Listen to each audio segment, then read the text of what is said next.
Hello friends, मैं जय किशन पांडे आपका अपने इस यूट्यूब चैनल पे बहुत बहुत स्वागत करता हूँ। आज हम यहाँ पे stereochemical aspects of SN reaction के बारे में बात करेंगे। एसएन रिएक्शन में अगर हम कायरल कार्बन यूज़ कर रहे हैं तो SN1 और SN2 दोनों टाइप के जो रिएक्शन हैं इनमें अलग अलग प्रोडक्ट बनता है। तो जो अलग अलग प्रोडक्ट बनता है तो वहाँ पे बच्चों के लिए बहुत बड़ा वो प्रॉब्लम हो जाता है कि कहाँ पे इन्वर्जन प्रोडक्ट बनेगा, कहाँ पे रिटेंशन प्रोडक्ट बनेगा, कहाँ पे रेसेमिक मिक्सचर बनेगा।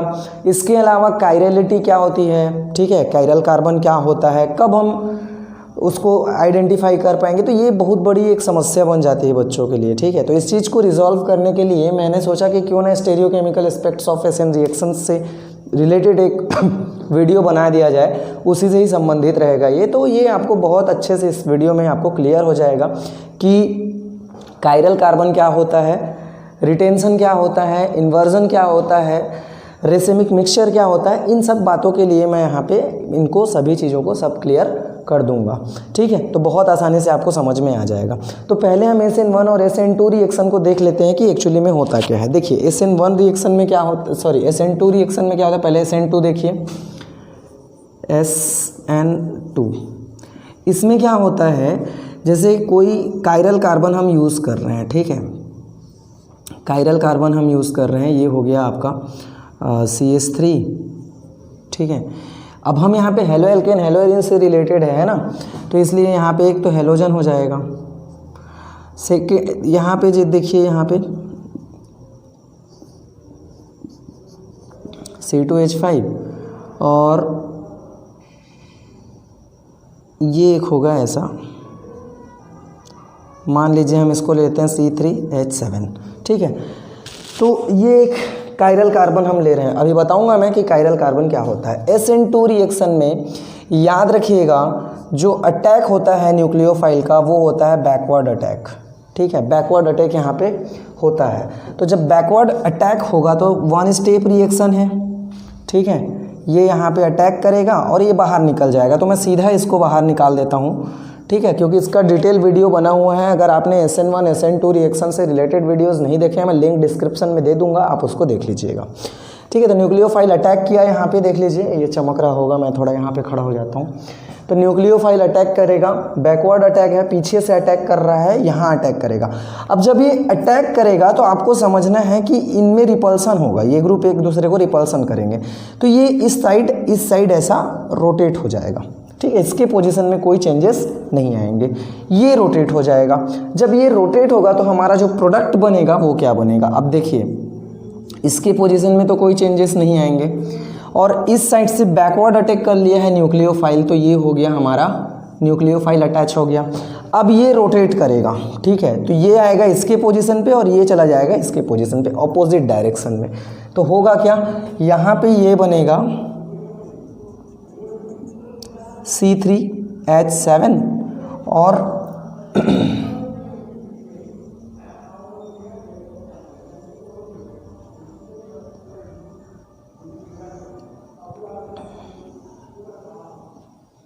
ये बनेगा C2H5, ठीक है। तो अब देखिए ये जस्ट ऑपोजिट प्रोडक्ट बन रहा है, इसका मुंह इस साइड है और इसका मुंह इस साइड है। तो इसको बोलते हैं हम लोग इन्वर्जन प्रोडक्ट, इन्वर्जन प्रोडक्ट, ठीक है। इन्वर्जन प्रोडक्ट यहाँ पे बनेगा, मतलब जब कन्फिगरेशन जो है वो उल्टा हो जाता है, रिएक्टेंट और प्रोडक्ट का जो कन्फिगरेशन है वो अपोजिट होता है, तो उसको बोला जाता है इन्वर्जन प्रोडक्ट। तो ये SN2 में बनता है इन्वर्जन प्रोडक्ट, बहुत ईजी सा है, ठीक है। SN2 का जो वीडियो का लिंक है वो मैं आपको डिस्क्रिप्शन में दे दूंगा, आप वहाँ से इसको चेक कर सकते हैं। तो ये SN2 when we use chiral carbon, ठीक है।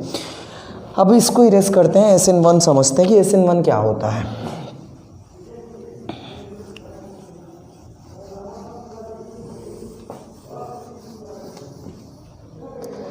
देखिए SN1 रिएक्शन में क्या होगा, SN1 हमको पता है कि ये 2 स्टेप रिएक्शन होता है और स्टेप 1 में इसमें कार्बोकेटायन का जनरेशन होता है। स्टेप 1 में क्या होता है, अगर हम लोग कार्बन यहाँ पे कायरल कार्बन यूज़ कर रहे हैं, SN1 रिएक्शन है और हम यहाँ पे कायरल कार्बन यूज़ कर रहे हैं, तो ये तो हो गया हमारा कायरल कार्बन, ये हो जाएगा CH3।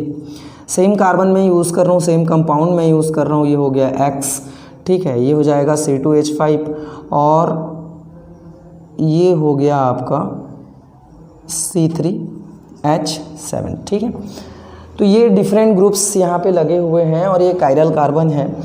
और इसमें फर्स्ट स्टेप में जो होता है वो होता है एलिमिनेशन ऑफ द हैलोजन और जनरेशन ऑफ कार्बोकेटायन। जब जनरेशन ऑफ कार्बोकेटायन होगा, जब ये बाहर निकल जाएगा, ये ग्रुप बाहर निकल जाएगा, तो यहाँ पे 3 ग्रुप्स ही बचेंगे।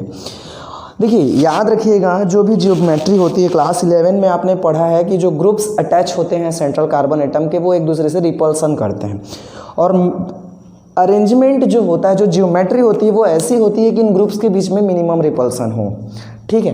तो उस मिनिमम रिपल्सन की वजह से ये टेट्राहेड्रल जो है जियोमेट्री बनाता है।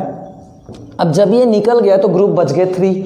तो 3 जो ग्रुप्स यहाँ पे बचे हुए हैं वो क्या बनाएंगे, वो बनाएंगे ट्रायंगल प्लानर का जियोमेट्री, C2H5 और ये हो जाएगा C3H7 और यहाँ पे आ गया पॉजिटिव चार्ज, ये हो गया कार्बोकेटायन। तो ये तो फर्स्ट स्टेप हो गया। अब सेकेंड स्टेप में क्या होता है, इस कार्बोकेटायन पे न्यूक्लियोफाइल का अटैक होता है। तो इसी को आपको समझना है कि स्टेप 2 में क्या होगा। स्टेप 2 में होता है ये हो गया CH3H7। अब यहाँ पे न्यूक्लियोफाइल जो है वो अटैक करेगा। न्यूक्लियोफाइल का अटैक जो है फॉरवर्ड भी हो सकता है और बैकवर्ड भी हो सकता है। ये डायरेक्ट इस एरिया से भी अटैक कर सकता है या पीछे से आके इस साइड से भी अटैक कर सकता है। दोनों साइड से अटैक जो है वो पॉसिबल है। इधर से जब सामने से अटैक करेगा तो फॉरवर्ड अटैक बोलेंगे और पीछे से करेगा तो बैकवर्ड अटैक बोलेंगे। तो दोनों अटैक यहाँ पे पॉसिबल हैं। तो पहले हम समझते हैं बैकवर्ड अटैक जब होगा तो क्या होगा। यहाँ पे न्यूक्लियोफाइल आ गया, देखिए तो ये हो गया कार्बन, है ना। अब जब यहाँ पे न्यूक्लियोफाइल अटैच हो जाएगा, CH3 के पोजीशन में तो कोई चेंजेस नहीं आएंगे। अब पीछे साइड जब इसकी न्यूक्लियोफाइल अटैच हो जाएगा तो इनमें हो जाएगा रोटेशन, ठीक है, इनमें हो जाएगा रोटेशन और ये आ जाएगा C2H5 के इस पे जगह पे और C2H5 आ जाएगा C3H7 के स्पेस पे, ठीक है। तो यहाँ पे क्या हो जाएगा, ये हो जाएगा ऐसा C2H5 सॉरी ये C3H7 होगा ना, C3H7 और यहाँ पे आ जाएगा C2H5। तो ये देखिए यहाँ पे इन्वर्टेड प्रोडक्ट बन रहा है इसके रिस्पेक्ट में, ये जो है इन्वर्टेड प्रोडक्ट है। अब अगर फॉरवर्ड अटैक हो, न्यूक्लियोफाइल सीधा सीधा अटैक करे तो क्या होगा, यहाँ पे तो हमारा हो गया कार्बन और CH3 के पोजीशन में कोई चेंजेस नहीं आएंगे और न्यूक्लियोफाइल हो गया सामने। अब ये सब इधर रोटेट करेंगे, इस साइड रोटेट करेंगे तो C2H5 जो है अपने पुराने पोजीशन पे चला जाएगा और C3H7 जो है अपने पुराने पोजीशन पे आ जाएगा। तो ये बनेगा हमारा C2H5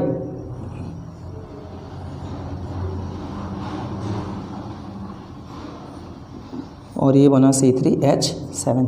तो ये प्रोडक्ट देखिए और ये प्रोडक्ट देखिए, ये दोनों प्रोडक्ट्स जो बन रहे हैं, है ना, ये दोनों एक मतलब ये रिएक्टेंट और प्रोडक्ट का जो कन्फिगरेशन है वो सेम है और इस रिएक्टेंट और इस प्रोडक्ट का कन्फिगरेशन अपोजिट है। तो ये बना हमारा इन्वर्जन प्रोडक्ट क्योंकि there is change in the configuration in the reactant and product, और ये बना हमारा रिटेंशन प्रोडक्ट क्योंकि यहाँ पे जो प्रोडक्ट का कन्फिगरेशन है और जो रिएक्टेंट का कन्फिगरेशन है वो सेम है।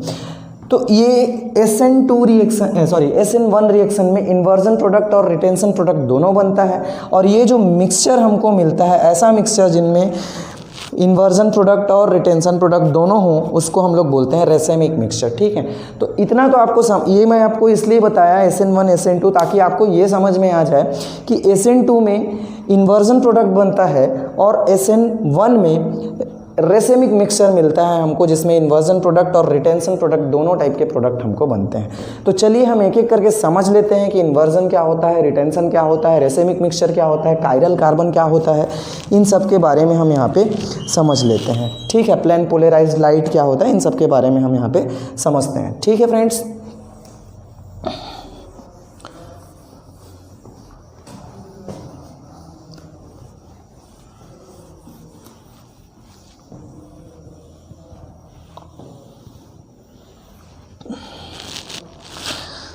तो सबसे पहला चीज़ जो हम समझते हैं वो है ऑप्टिकल एक्टिविटी, है ना, ऑप्टिकल एक्टिविटी।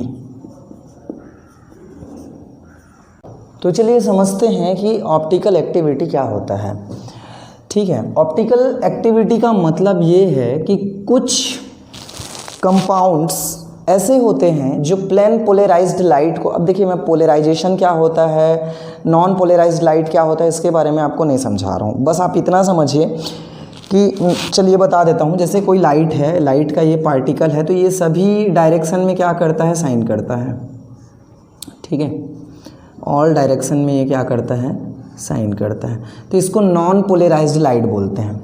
जब इसको किसी प्रिज्म से क्रॉस कराया जाता है, प्रिज्म से क्रॉस कराते हैं, तो ये मान लीजिए किसी सॉल्यूशन से या कहीं पे इसको क्रॉस कराया तो ये एक डायरेक्शन में हो गया, तो इसको बोला जाता है प्लेन पोलराइज्ड लाइट। ठीक है, ये नॉन पोलराइज्ड है, ये प्लेन पोलराइज्ड लाइट कहलाएगा। अब जब इस प्लेन पोलराइज्ड लाइट को किसी सॉल्यूशन से गुजारते हैं तो वो सॉल्यूशन या तो इनको क्लॉकवाइज डायरेक्शन में रोटेट कर देता है, या फिर यहीं लिख देता हूँ, या फिर एंटी क्लॉकवाइज डायरेक्शन में रोटेट कर देता है। तो जब कोई सब्सटेंस प्लेन पोलराइज्ड लाइट को क्लॉकवाइज डायरेक्शन में या फिर एंटी क्लॉकवाइज डायरेक्शन में रोटेट कर देता है, घुमा देता है, तो हम उस सब्सटेंस को बोलते हैं कि वो ऑप्टिकली एक्टिव है, क्योंकि उसके में कैपेसिटी है कि प्लेन पोलराइज्ड लाइट को क्या कर सकता है, वो क्लॉकवाइज या फिर एंटी क्लॉकवाइज रोटेट कर सकता है। तो ये तो हो गया हमारा optical activity. Optical activity I hope आपको समझ में आया होगा कि जब कोई कंपाउंड प्लेन पोलराइज्ड लाइट को क्लॉकवाइज या फिर एंटी क्लॉकवाइज डायरेक्शन में रोटेट कर देता है, तब हम उसको बोलते हैं ऑप्टिकल एक्टिविटी। ठीक है, और उस कंपाउंड को बोला जाता है ऑप्टिकली एक्टिव। इसमें आपको ये याद रखना है कि ये जो प्लेन पोलराइज्ड लाइट होता है, ये निकोल प्रिज्म से जब क्रॉस कराते हैं लाइट को तब प्रोड्यूस होता है। निकोल प्रिज्म से लाइट को क्रॉस कराने पर ये जो है प्लेन पोलराइज्ड लाइट जो है वो प्रोड्यूस होता है, और इस प्लेन पोलराइज्ड लाइट को क्लॉकवाइज या फिर एंटी क्लॉकवाइज रोटेट करने वाले कंपाउंड को हम ऑप्टिकली एक्टिव कंपाउंड कहते हैं। ठीक है फ्रेंड्स, तो ये तो हो गया ऑप्टिकल एक्टिविटी। अब यहाँ पे हम लोग देखते हैं कि कौन सा कंपाउंड ऑप्टिकल एक्टिविटी शो करेगा और कौन सा कंपाउंड ऑप्टिकल एक्टिविटी शो नहीं करेगा। ठीक है, अच्छा इसमें एक चीज़ और समझिए, अगर कोई कंपाउंड ऑप्टिकल एक्टिविटी में ही है ये, है ना, अगर कोई कंपाउंड PPL को क्या करता है, क्लॉकवाइज रोटेट करता है, क्लॉकवाइज रोटेट, है ना, क्लॉकवाइज रोटेट करता है, तो उसको बोला जाता है ना, उसको बोला जाता है डेक्स्ट्रो रोटेटरी। ठीक है, उसको बोला जाता है डेक्स्ट्रो रोटेटरी। अगर कोई कंपाउंड PPL को क्लॉकवाइज रोटेट करता है तो हम उसको बोलते हैं डेक्स्ट्रो रोटेटरी, और अगर कोई कंपाउंड PPL को एंटी क्लॉकवाइज रोटेट करता है, एंटी क्लॉकवाइज रोटेट करता है, तो हम उसको बोलते हैं लीवो रोटेटरी, लीवो रोटेटरी। ठीक है, तो इसको याद रखना है, इसको D से रिप्रेजेंट किया जाता है, D+, क्योंकि राइट साइड रोटेट कर रहा है, और इसको L- से रिप्रेजेंट किया जाता है क्योंकि वो लेफ्ट साइड या फिर एंटी क्लॉकवाइज रोटेट कर रहा है। ठीक है, तो आप इसको समझिएगा। इसके बाद अब यहाँ पे हम लोग बात करते हैं कायरलिटी के बारे में, या सिमेट्रिकल मॉलिक्यूल्स के बारे में बात करते हैं। ठीक है, molecular symmetry and chirality second topic होगा आपका।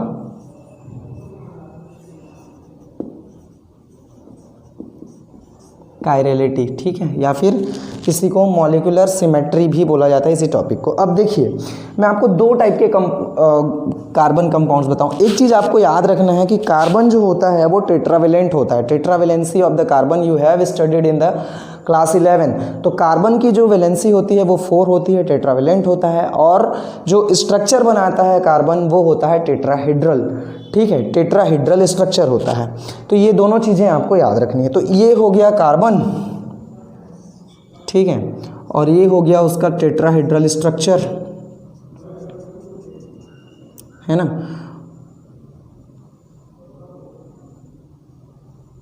ठीक, ये उसका टेट्राहेड्रल स्ट्रक्चर है। अब यहाँ पे एक ग्रुप तो होगा हेलोजन, क्योंकि हम हेलो एल्केन के बारे में बात कर रहे हैं। दूसरा ग्रुप ले लेते हैं हम ए, और तीसरा भी ले लेते हैं हम ए, और चौथा भी ले लेते हैं हम ए। मतलब हेलोजन को छोड़ के इसके बाकी जितने ग्रुप हैं वो सभी क्या हैं, सेम हैं। तो इस टाइप का जो कार्बन होगा जिसमें सभी अटैच्ड ग्रुप क्या होंगे, सेम होंगे, उसको बोला जाएगा सिमेट्रिकल कार्बन। ठीक है, इसको बोला जाएगा symmetrical carbon. And this type of compounds will not show any optical activity, ये ऑप्टिकल एक्टिविटी शो नहीं करेगा। ठीक है, मतलब ये प्लेन पोलराइज्ड लाइट को रोटेट नहीं करेगा। ठीक है, यहाँ पे कोई इसका एनांसियोमर नहीं होगा, कोई ये डी एल कन्फिग्रेशन इसका बिल्कुल भी नहीं होगा, क्योंकि इसमें जितने भी ग्रुप हैं वो क्या हैं, सब सेम हैं।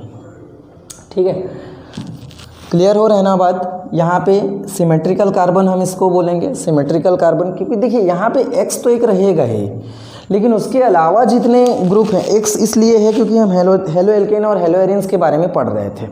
ठीक है, इसलिए एक्स यहाँ पे लगा हुआ है हेलोजन ग्रुप। बाकी जो ग्रुप्स हैं वो सभी सेम हैं, तो इसको हम लोग बोलेंगे सिमेट्रिकल कार्बन, और ये ऑप्टिकल एक्टिविटी शो नहीं करेगा।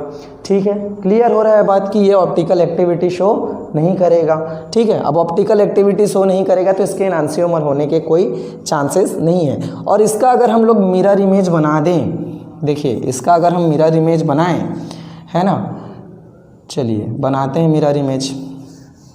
तो ये तो हो गया इसका मिरर इमेज। अब यहाँ पे हो गया C, ये हो गया X, और ये हो गया A, है ना, और ये हो जाएगा इस साइड पे दूसरा A, और ये इस साइड पे हो जाएगा तीसरा A।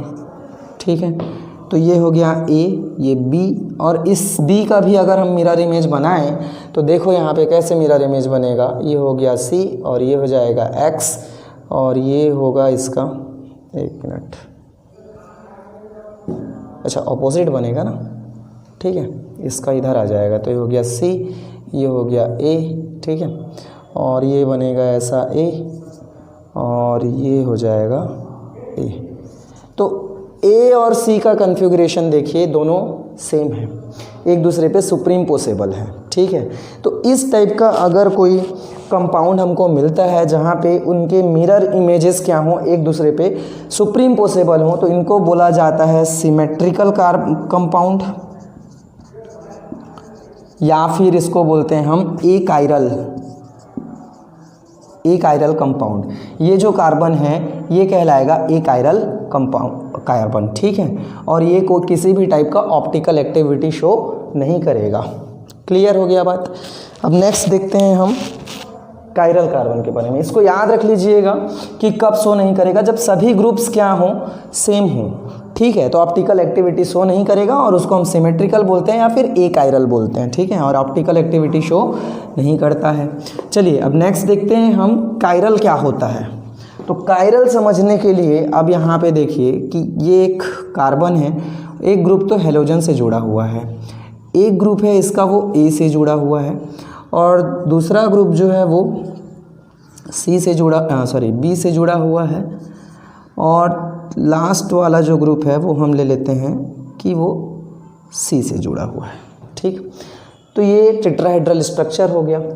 अब ये जो कंपाउंड है इसमें जो कार्बन है उसकी जो वैलेंसी है वो डिफरेंट ग्रुप से जुड़ी हुई है, डिफरेंट ग्रुप से जुड़ी हुई है, और डिफरेंट ग्रुप से जुड़ी होने की वजह से हम इस कंपाउंड को बोलेंगे एसिमेट्रिकल कंपाउंड।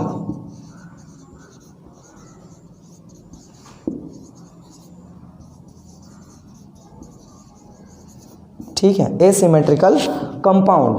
ठीक है, और ये जो कार्बन हमको यहाँ पे दिखाई दे रहा है, ऐसे स्टार लगा सकते हैं हम इस पे। स्टार का मतलब है कि ये कार्बन जो है वो कायरल कार्बन है। जब किसी कार्बन से उसकी जो वैलेंसी होती है वो अलग अलग ग्रुप से जुड़ी हुई रहती है, उसकी valency of the carbon is satisfied by the different group, तब हम इसको बोलते हैं chiral carbon. And it shows optical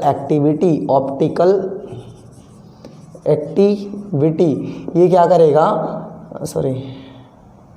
activity, ठीक है, ये ऑप्टिकल एक्टिविटी शो करेगा। और ये जो कार्बन है, ये जो कार्बन है इसको हम बोलेंगे कायरल कार्बन, ठीक है, या बोलेंगे स्टेरियो सेंटर, स्टेरियो सेंटर, ठीक है। तो दोनों चीज़ें सेम है, कायरल कार्बन भी और स्टेरियो सेंटर भी, ठीक है। तो इसमें आपको याद रखना है कि जब कार्बन से उसकी जो वैलेंसी होती है that is satisfied by with the different groups, जो कार्बन की वैलेंसी है, तो that carbon is known as the asymmetrical carbon and that carbon is also known as the chiral carbon और द स्टेरियो सेंटर, और ये optical activity show करेगा, ठीक है।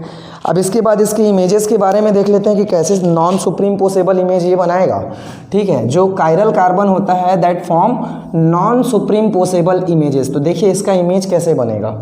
अब यहाँ पे मान लीजिए मैं मिरर रख देता हूँ, यहाँ पे मिरर हो जाता है, ठीक है।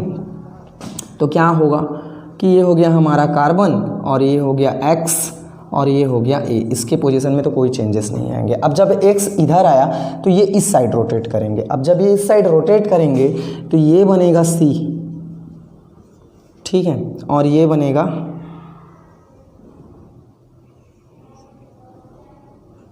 बी, ठीक है।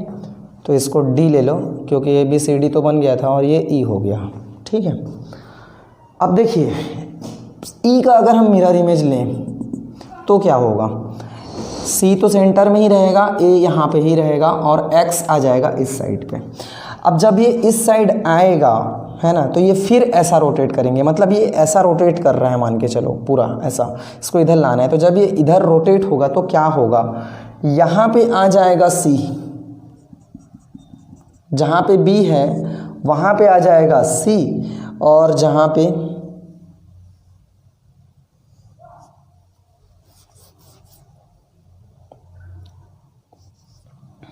सी है वहाँ पे आ जाएगा बी, ठीक है। तो ये जो इमेज बन रहा है it is non supreme possible image, ठीक है, समझ में आ रहा है। तो इसकी वजह से हम लोग इसको क्या बोलते हैं कि ये जो है वो ए कायरल कार्बन का फॉर्मेशन करता है, समझ में आ रहा है। ये कायरल कार्बन का फॉर्मेशन करता है और ये ऑप्टिकल एक्टिविटी शो करता है। सुप्रीम पोसेबल और नॉन सुप्रीम पोसेबल का मतलब ये है कि मिरर इमेज एक दूसरे पे जब पूरी तरीके से ऐसे ढक जाएं, पूरी तरीके से ऐसा, देखिए यहाँ पे मेरे को पूरा ढक जा रहा है मेरा जो हाथ है वो, ठीक है। तो इस तरीके से अगर कोई पूरा ढक जाता है तो उसको हम सुप्रीम पोसेबल बोलते हैं। लेकिन हमारा लेफ्ट हैंड और राइट हैंड को अगर हम एक साइड में, इनका जो फेस है वो एक साइड ऐसे रखें तो ये अंगूठा जो है वो बाहर रह जाता है, तो इसको हम लोग बोलते हैं नॉन सुप्रीम पोसेबल, ठीक है। मतलब जब हम हाथ जोड़ें तो ये सुप्रीम पोसेबल है, और हाथ जब हम सेम डायरेक्शन में करें, जो हमारा हैंड का फेस है उसको सेम डायरेक्शन में करके एक दूसरे के ऊपर रखें तो इसको नॉन सुप्रीम पोसेबल बोला जाएगा। अब जब कोई कंपाउंड नॉन सुप्रीम पोसेबल होता है तो वो कायरलिटी शो करता है, उसके जो कार्बन होते हैं उनको कायरल कार्बन बोला जाता है। तो आई होप फ्रेंड आपको समझ में आया होगा कि कायरल कार्बन क्या होता है और ए कायरल कार्बन क्या होता है, ठीक है।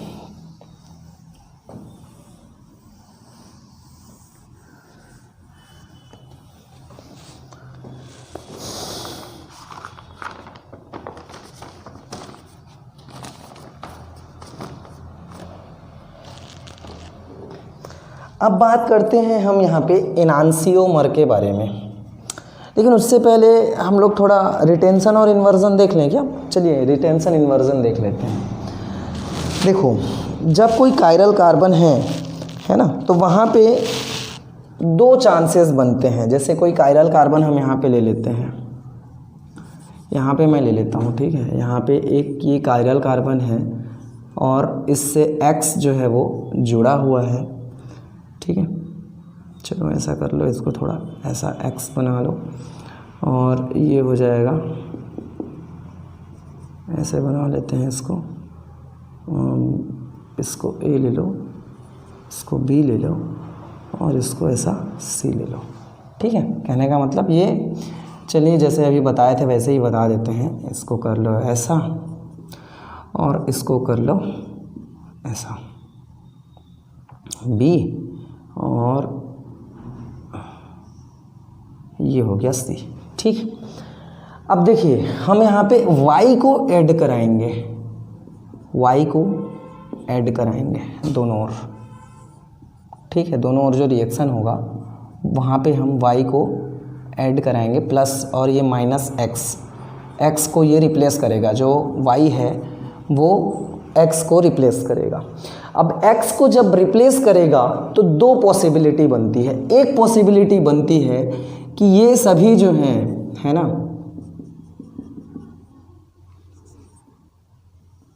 एक ही पोजीशन पे रहें और y जो है वो x की जगह पे आ जाए, ठीक है।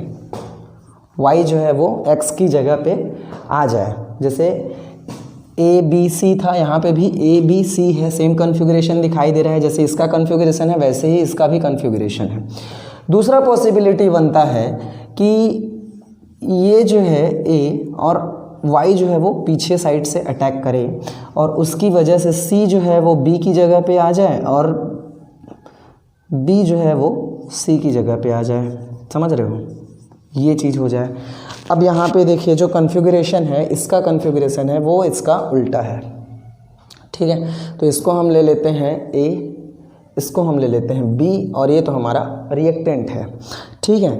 तो जो रिएक्टेंट है उससे जो A बना है, A जो बना है, इट इज़ इन्वर्जन प्रोडक्ट। ये क्या है, ये इन्वर्जन है। जहाँ पे कन्फिगरेशन चेंज हो जाता है, जहाँ पे कन्फिगरेशन ऑफ द प्रोडक्ट है ना is different from the configuration of the reactant, जब हम यहाँ से रिएक्शन कराएं तो उससे जो प्रोडक्ट बना उसका जो कन्फिगरेशन है वो रिएक्टेंट के कन्फिगरेशन से डिफरेंस है, तो हम उसको बोलते हैं इन्वर्जन प्रोडक्ट, जब वो रिटर्न करके नहीं रख पाता।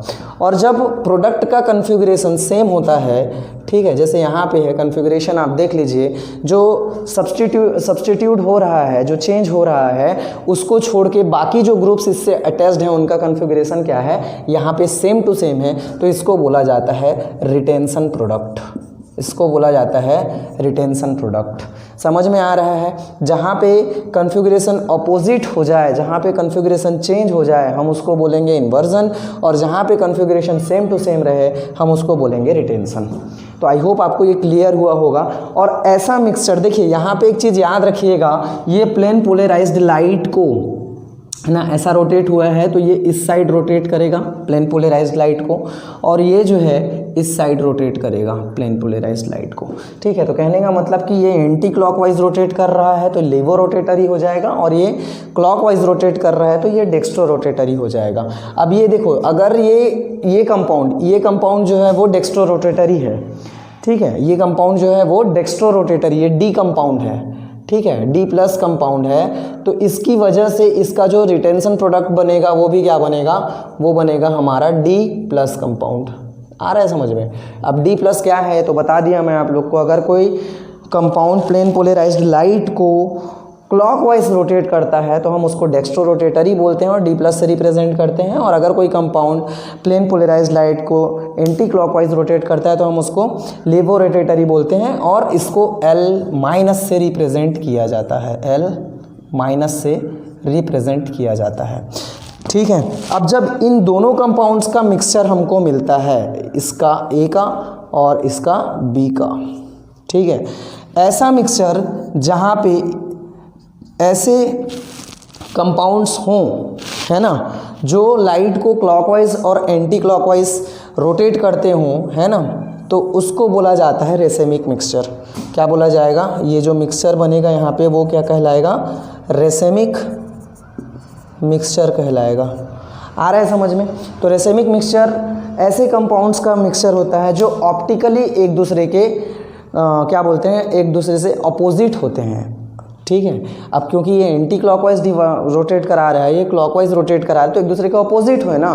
तो रेसेमिक मिक्सचर में ऐसे कंपाउंड्स होते हैं जो एक दूसरे के ऑप्टिकली एक दूसरे से अपोजिट होते हैं, और रेसेमिक मिक्सचर का जो ऑप्टिकल एक्टिविटी होता है, optical activity of the racemic mixture, optical activity of the racemic mixture is zero.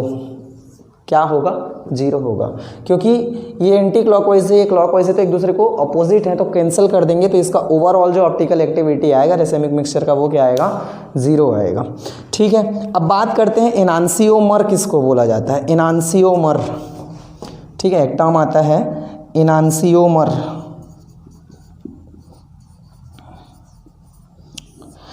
तो एनांसियोमर्स जो होते हैं ना, that is a pair of compounds of opposite optical activity.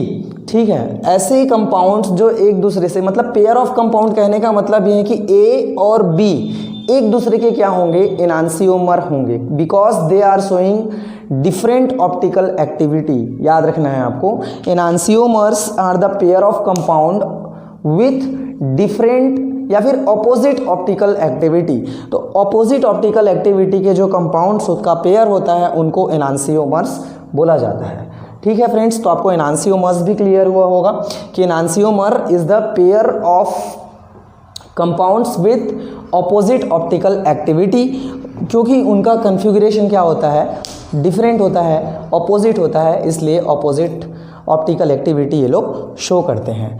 ठीक है, तो इसको आपको याद रखना है। एक चीज़ और याद रखना है एनांसियोमर में कि एनांसियोमर जो डिफरेंस शो करते हैं वो सिर्फ ऑप्टिकल एक्टिविटी में डिफरेंस शो करते हैं, उनकी फिजिकल प्रॉपर्टी में कोई भी डिफरेंसेस नहीं होते हैं। फिजिकल प्रॉपर्टी जो होती है वो सेम टू सेम होती है ना। Melting point, boiling point, solubility, ये जो होगा इन दोनों कंपाउंड्स का, ए और बी का, वो सेम टू सेम होगा। सिर्फ ऑप्टिकल एक्टिविटी ये एंटी क्लॉकवाइज रोटेट करेगा और ये क्लॉकवाइज रोटेट करेगा। तो ये डिफरेंस यहाँ पे होता है एनांसियोमर्स में। ठीक है, तो आई होप आपको इन्वर्जन समझ में आया होगा, रिटेंशन समझ में आया होगा, कायरल समझ में आया होगा। ठीक है, ओवरऑल अगर मैं बोलूँ तो ये वीडियो जो है वो सिर्फ स्टीरियोकेमिस्ट्री से रिलेटेड है। स्टीरियोकेमिस्ट्री देखिए मोटी मोटा तौर पे अगर हम बात करें तो इससे बाहर नहीं जाता, कायरलिटी से बाहर नहीं जाता। तो अगर आप ये बहुत अच्छे तरीके से समझ जाते हैं तो आपको सभी चीज़ें जो है वो समझ में आ जाएंगी। ठीक है, ठीक है। अब कौन सा कार्बन किधर रोटेट करेगा, इसके लिए आपको जो सब्स्टिट्यूएंट और फंक्शनल ग्रुप रहेगा उसको देखना पड़ेगा। अगर सब्स्टिट्यूएंट फंक्शनल ग्रुप जो है वो लेफ्ट साइड में है तो एंटी क्लॉकवाइज रोटेट करेगा, और अगर राइट साइड में है तो क्लॉकवाइज रोटेट करेगा। इस चीज़ को आपको ध्यान में रखना है। ठीक है, तो ये तो हो गया हमारा stereochemical aspects for the SN reaction. तो आई होप फ्रेंड्स आपको वीडियो समझ में आया होगा, कंटेंट समझ में आए होंगे, वीडियो पसंद आई होगी। अगर आपको वीडियो पसंद आया तो आप लाइक ज़रूर कीजिएगा और मुझे कमेंट करके ज़रूर बताइएगा कि आपको ये वीडियो कैसा लगा। ठीक है friends, thank you for watching and keep supporting me.